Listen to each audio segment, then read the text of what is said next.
Saudara-saudaraku, sebangsa dan setanah air Papua Barat yang kaya dan indah. Hari ini 1 Juli 2021,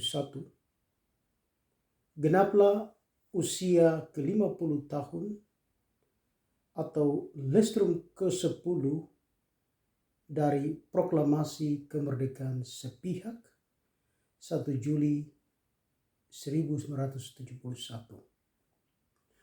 Walaupun masyarakat dunia belum mengakui atau belum mengetahui lahirnya negara Republik Papua Barat, kita bangsa Papua Barat yang kontra politik terhadap Indonesia tiap tahun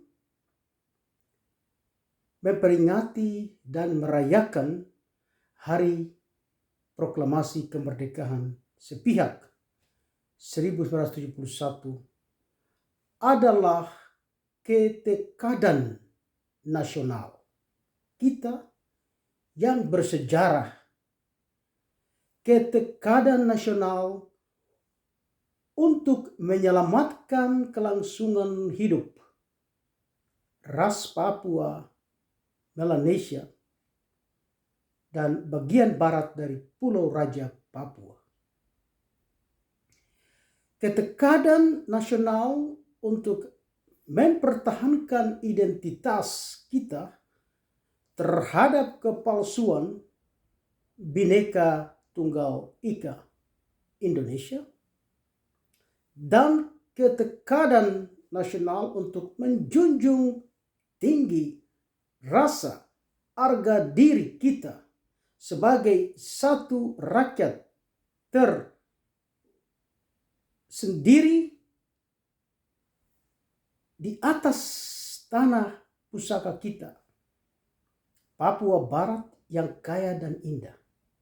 Singkatnya, ketekadaan nasional kita untuk menyelamatkan cita-cita ideal luhur nasional Papua Barat merdeka.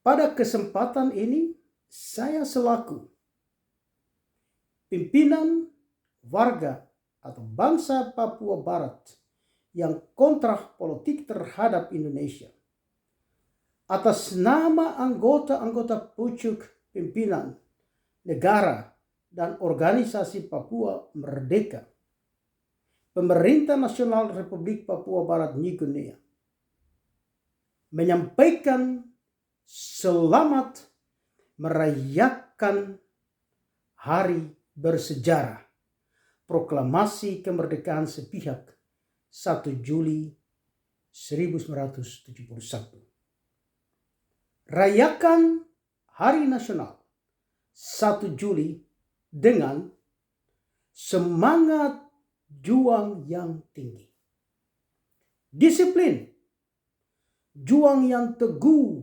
kewaspadaan, juang yang tidak kendor.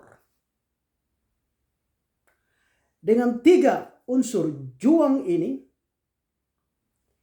kita tak akan mudah dijebak dengan segala bentuk kompromis murahan dari pemerintah NKRI dan kaki tangannya DP alias Dewan Pendusta.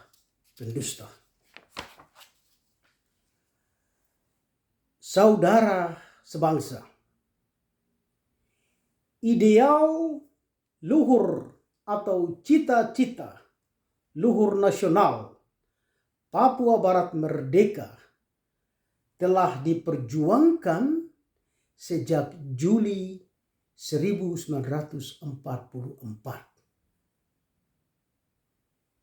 Segera setelah Tentara Sekutu Dai Nippon Mei 1944, pemimpin Papua menyampaikan satu petisi kepada pemerintah India Belanda di Brisbane dengan alamat J.M. van Mock, Letnan Gubernur General, via Kolonel Abdul Qadir Konika pada waktu itu. Isi petisi: sesudah berakhirnya Perang Pasifik, Perang Dunia Kedua, Papua Barat diperintah tersendiri di luar India oleh Belanda hingga Papua Barat telah mampu dan kuat untuk mengatur pemerintahannya sendiri. Buka kurung, merdeka, tutup kurung. Dokumen ini tidak diperhatikan oleh Van Mock, Van der Plas, malahan dihilangkan dari rekod archief Nederlands India dan Kerajaan Nederland. Selain itu, salah satu tokoh perintis kemerdekaan, Tuan Marcus W. Kasiepo, diusulkan oleh pemimpin-pemimpin Papua menyampaikan satu pemberitahuan kepada pemerintah Nederland, Sheku, pemerintah Nederlands India, Letnan Gubernur General Dr. van der Mock, 1946-1949. Dokumen ini sama sekali disampingkan dan hilang, dan semua catatan resmi dan privat. Saudara, perhatikan isi bukunya D.Y.V. de Bruin,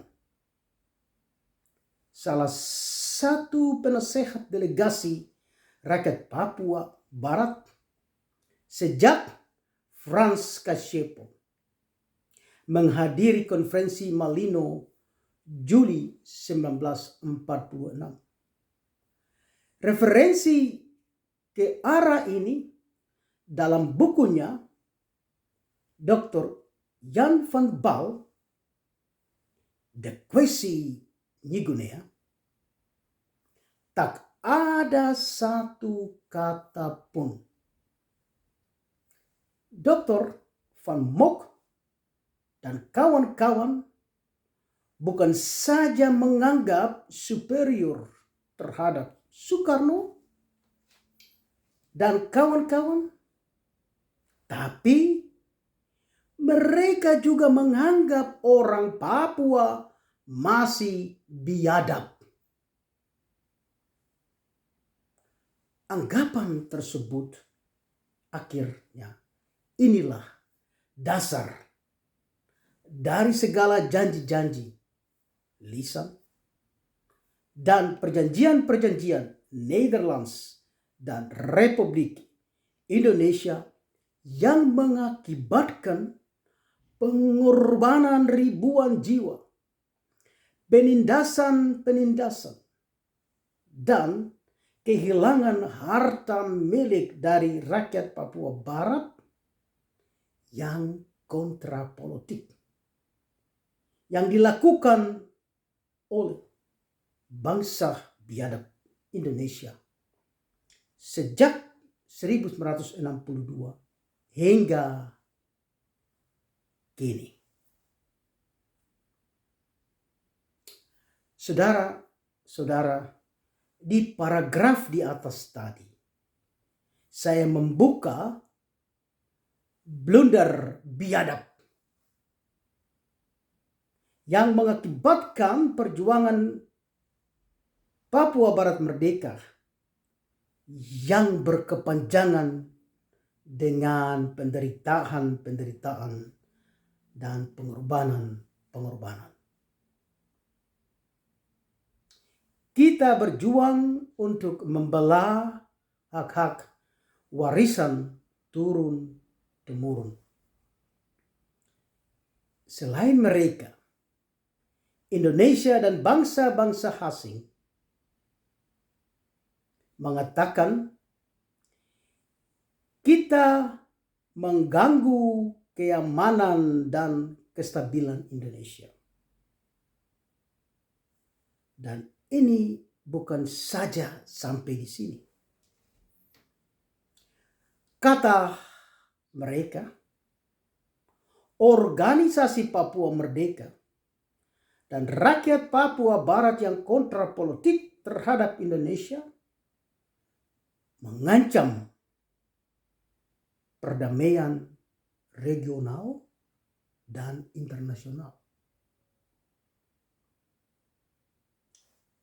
Ini satu kemunafikan, hipokrasi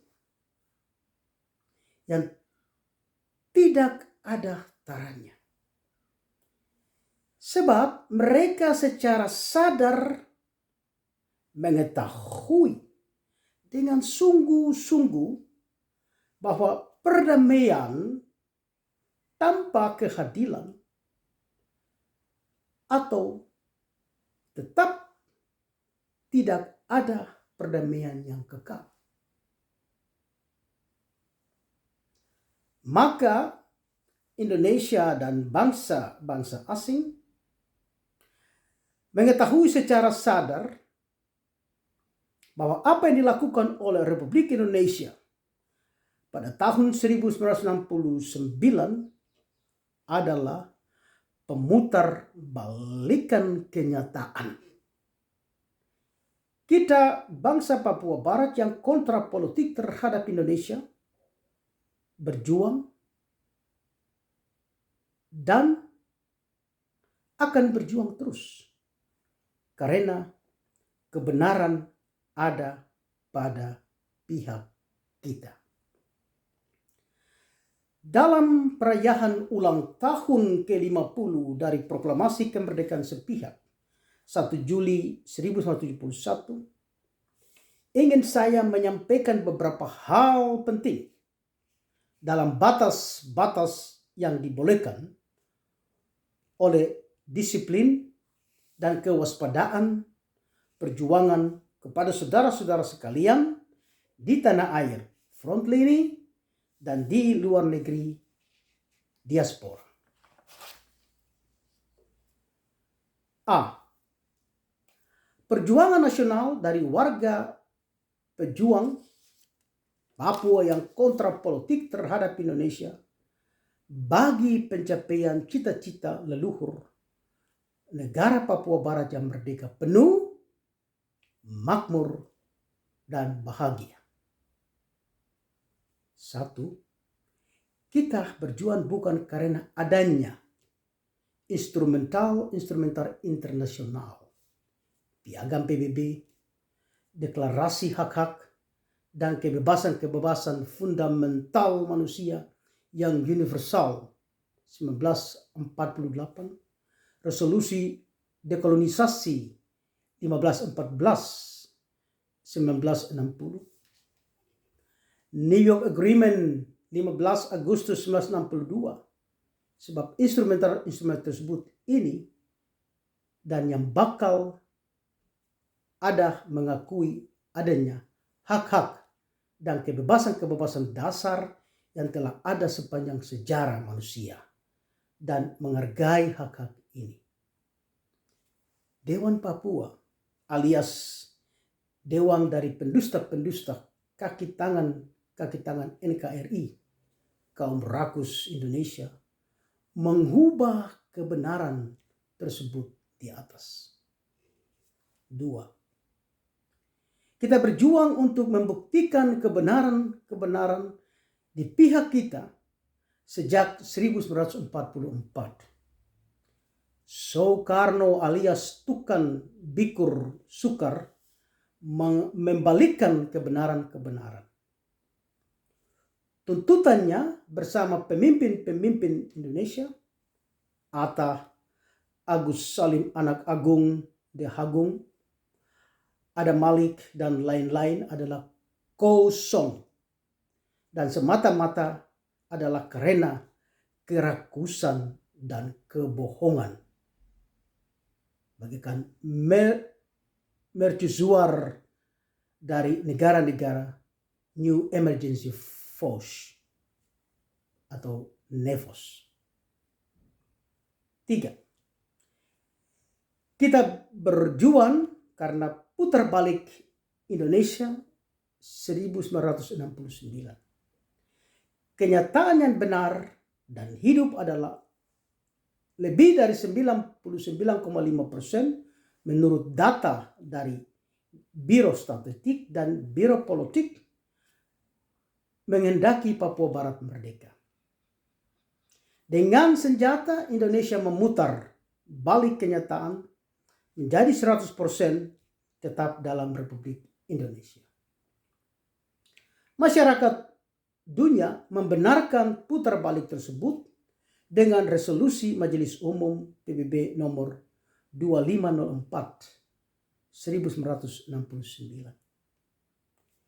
Kita, rakyat Papua Barat yang kontra politik terhadap Indonesia, berhak menyatakan tidak takluk kepada hasil-hasil putar balik 1969 dan resolusi PBB 2504.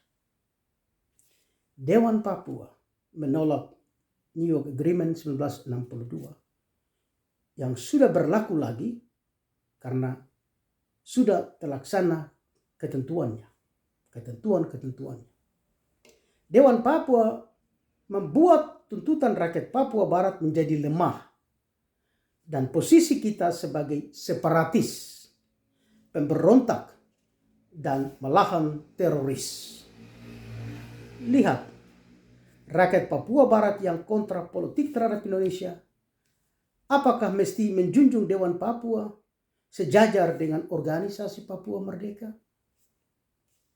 4. Organisasi Papua Merdeka mempunyai satu strategi nasional yang dinamakan Program Umum Revolusi Rakyat Papua Barat. Menyangkut cara revolusi dan tata cara pengendalian revolusi serentak, memuat kerangka-kerangka bagi ketatanegaraan yang sehat demi pencapaian negara makmur dan bahagia. Dewan Papua dan golongan Jakarta menyiplak atau mengopi OPM, hati-hati, sebab mereka adalah kaki tangan RI. B. Keadaan di Indonesia. 1. Reformasi dan demokrasi di Indonesia. Organisasi Papua Merdeka sudah sejak mula 1998 mengetahui hal-hal ini adalah slogan kosong.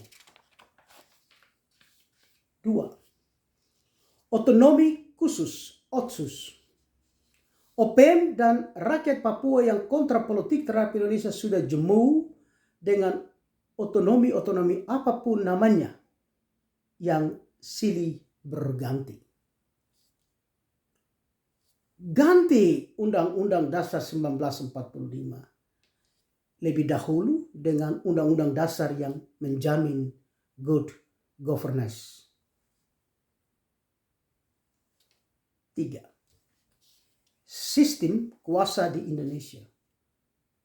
Sistem kuasa di Indonesia sangat berkaitan erat dengan korupsi. Siapa yang ingin berkuasa tak akan luput dari kuasa korupsi. Tanpa korupsi, dia atau mereka naik tangga kuasa. Rakyat Papua Barat janganlah biarkan dirinya ditipu oleh kader-kader politik fraksi Indonesia, termasuk pendeta-pendeta, pendusta-pendusta di Papua Barat. Sekarang ini waktunya untuk mendiamkan oknum-oknum kaki tangan musuh. Presiden, ABRI, Polri, dan politik fraksi-fraksi dan kaki tangan mereka adalah sistem kuasa. C. Keadaan di tanah air, garis miring front, lini, dan Pasifik. Secara singkat saya menguraikan sebagai berikut. Dewan Papua, organisasi Papua Merdeka tidak akan berkompromi dengan pejuang-pejuang palsu, pejuang-pejuang kembang kempir, cari nama dan kaya, dan pejuang-pejuang silet. A. Dalam kesempatan ini, saya mengumumkan kapasitas anggota-anggota kabinet dari ketiga politik partai dalam pemerintah nasional Republik Papua Barat. Di tanah air, garis miring front lini,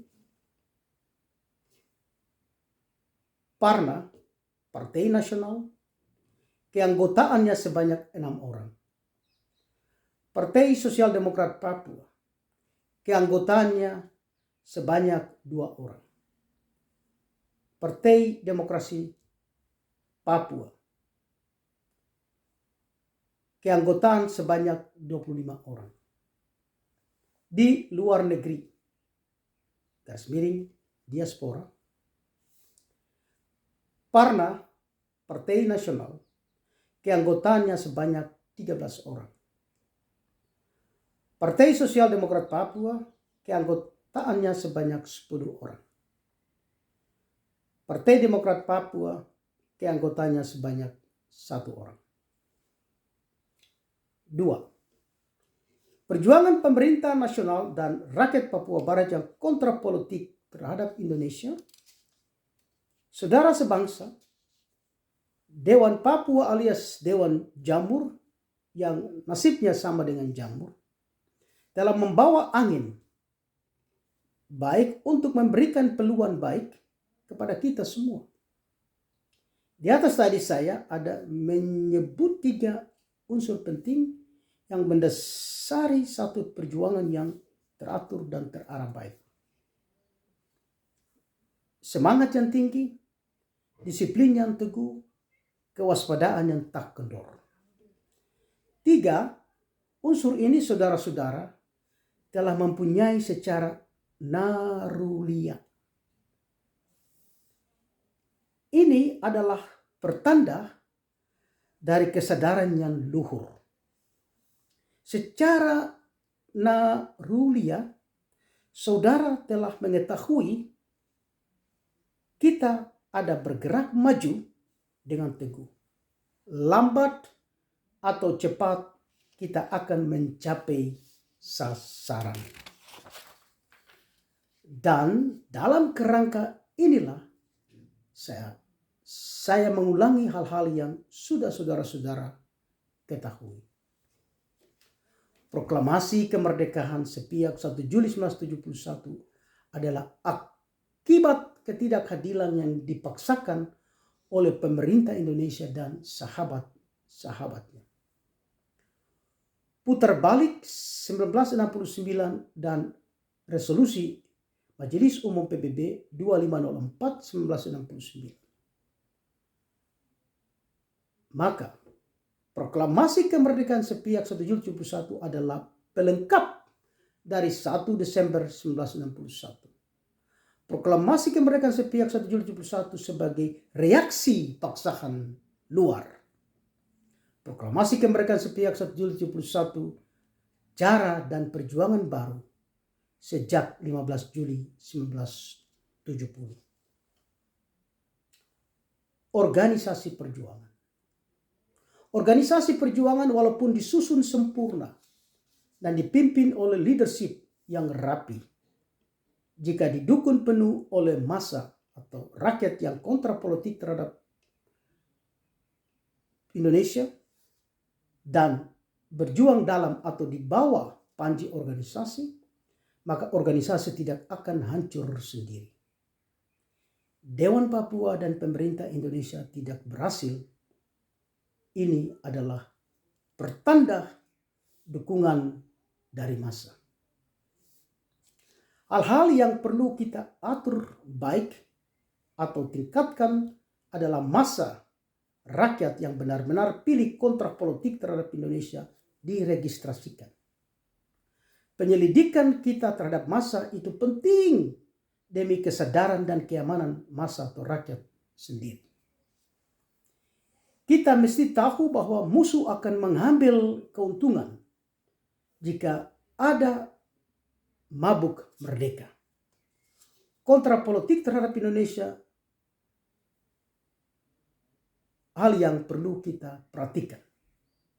Nah, contohnya seperti soal dari Papua, Indonesia dan luar negeri membuat atau membual dan mempublisirkan berita-berita palsu dari backing.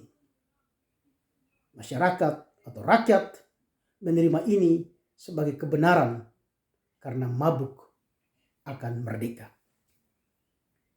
Syukur para pejuang di tanah air atau frontline dan massa rakyat telah lawan dengan cara yang sama. Realitas internasional. Irian Jaya, sekarang Provinsi Papua dan Provinsi Papua Barat, adalah wilayah integral Republik Indonesia. Oleh sebab itu kita harus menggunakan istilah yang tepat dengan perjuangan kita.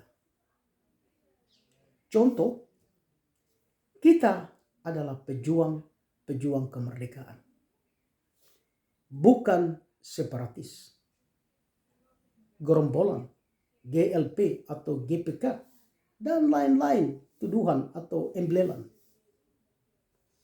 Proklamasi Dr. Wanggai dan atau Michael Carrett adalah reaksi kurang senang setelah sekian tahun berintegrasi dalam Republik Indonesia. Lalu, ini mudah dicap oleh musuh dan sahabat-sahabatnya separatis. Piagam Organisasi Papua Merdeka sudah rampung disusun dan sudah beroperasi sejak 1 Juli 1998. Maka kini kita semua harus menjaga agar organisasi dan administrasi dari Organisasi Papua Merdeka berjalan menurut piagam.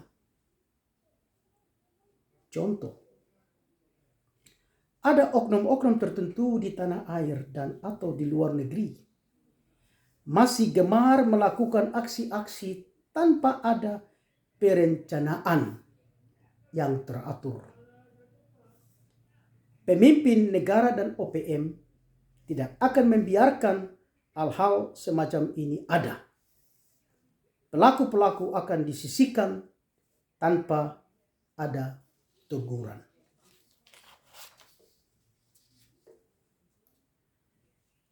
Saudara-saudara sebangsa, jika di dalam tubuh Organisasi Papua Merdeka dan pejuang-pejuang Papua Merdeka ada oknum-oknum atau golongan-golongan yang bertindak langsung atau tidak langsung, pemimpin Organisasi Papua Merdeka tidak ragu-ragu mengambil sikap tegas. Maka jelas bagi pihak-pihak asing akan mendapat perlakuan yang sama tegas. saudara-saudara sebangsa yang saya hargai dan cintai. Kita semua pimpinan, pejuang dan massa atau rakyat Papua yang kontra politik terhadap Indonesia, besar kecil, pada kesempatan perayaan proklamasi kemerdekaan sepihak 1 Juli 1971 tahun ini yang ke-50 tahun atau Lestrum ke-10, inginlah saya mengakhiri kata-kata saya dengan pesanan-pesanan berikut. 1. Tak ada satu hal yang lebih mulia dan dari berbakti pada nusa dan bangsa. Proklamasi 1 Juli 1971 adalah jiwanya. 2. Junjunglah dan pertahankanlah proklamasi kemerdekaan sepihak 1 Juli 1971.